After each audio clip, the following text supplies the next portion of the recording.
All right, I'm on hole number 9 of the City of Light tournament. I'm on hole number 9 of Park to Perry.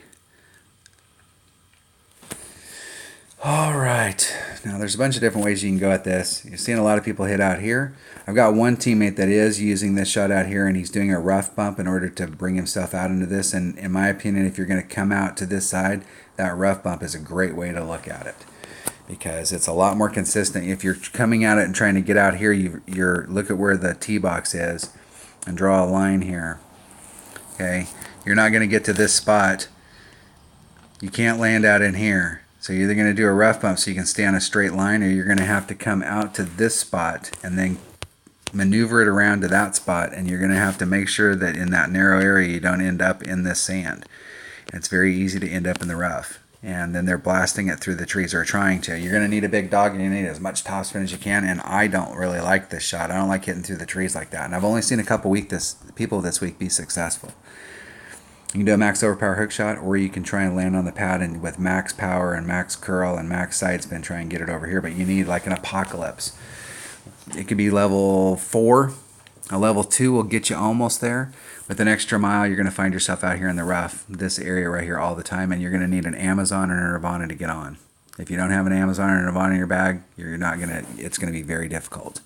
I'm trying to lay up on the pad and go all the way out with my big dog, and I need my big dog's landing, its red line, to be right here. That gives me an opportunity to get up. If my red line's back here and I short shoot this, I can't get on in 2. And you really need to pick up an eagle on this hole. So I'm going to take an extra mile and a big dog. And all things being even, those should be the only 2 things I need. And I'm going to bring a Titan, because I'm going to have to use the wind on the second shot to help get me up there. I'm going to need every single thing I can get to help get me up there. All right. Can I open up? Let's get one of those chests started. All right. No, I take that back. I'm looking at my bag here. I'm looking at how I set it up. I'm going to take a QB. QB's got a better ball guide, better accuracy to help me get up there to the top. Now, I've been using about 3 backspin, and that's just a little bit too much, but if you don't put enough on, it'll skip across the top and you'll end up on the other side in the rough very, very easily. So I'm going to cut that down to 2.5 and see if I can still stick on the top. Because any distance I can get is better, but I don't want to push the limit.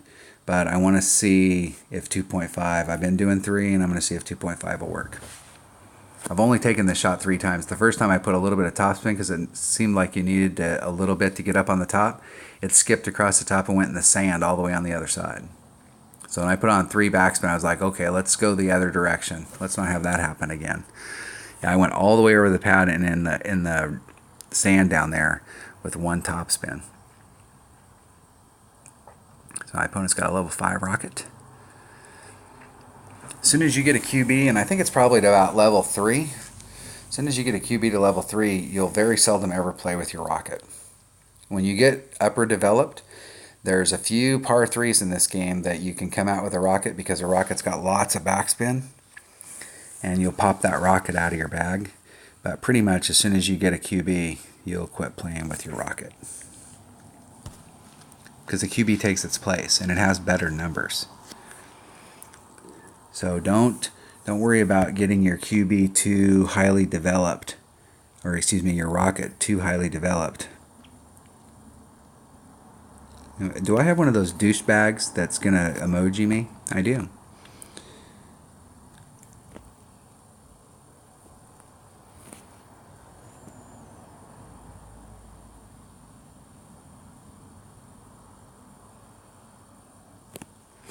Hit it great to the right.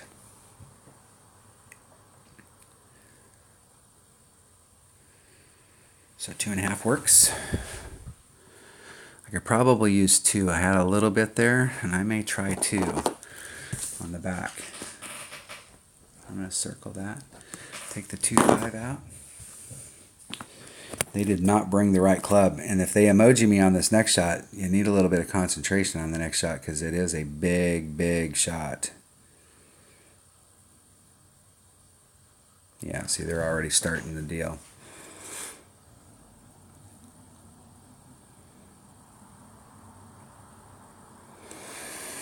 douchebag. I mean, there's no other term for him. Or watch. That's how that goes.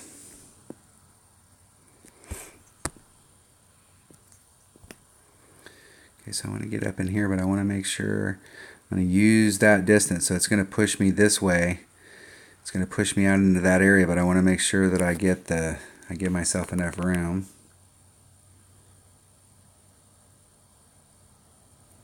Hitting it great to the right. That should be fine.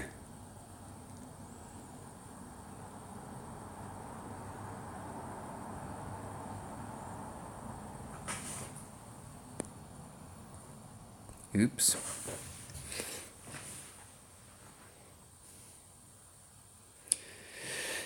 Yup.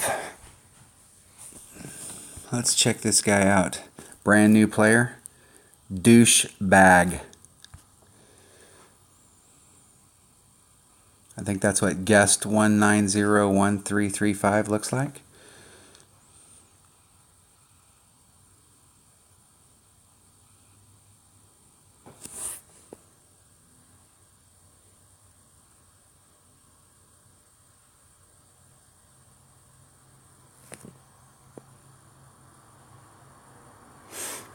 Let's sit here and make them wait.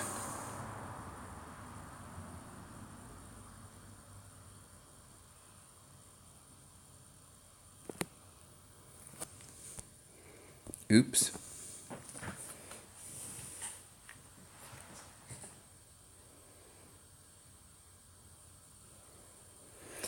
All right, that was hole number 9. That's how to get an eagle on that.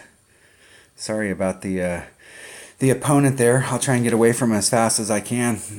You're not going to meet a lot of people like that, and you'll meet a lot. There's 2 times you're going to meet those types of people. You used to find them up at the top, but I don't know that there's a lot of them that have made it up to the top and continue to do that. But when you first start playing, I don't know if you're playing against kids or what the deal is, but in a tournament, you definitely want your opponent to do well, because if they do well and you get in a little bit of trouble, they're helping you out. And so I know it's a game, but it's still golf, and there's still some etiquette and a little bit of manners, and it's supposed to be a game of, a gentleman's game, and people being nice to each other and encouraging each other, and it's just too bad that we run into players like that. And I don't see them very often, but they are always very irritating when you find them. All right, that was hole number 9 of the City of Light tournament in the weekend round of the Rookie Division. That's hole number 9 of Parc de Paris. Thanks for watching.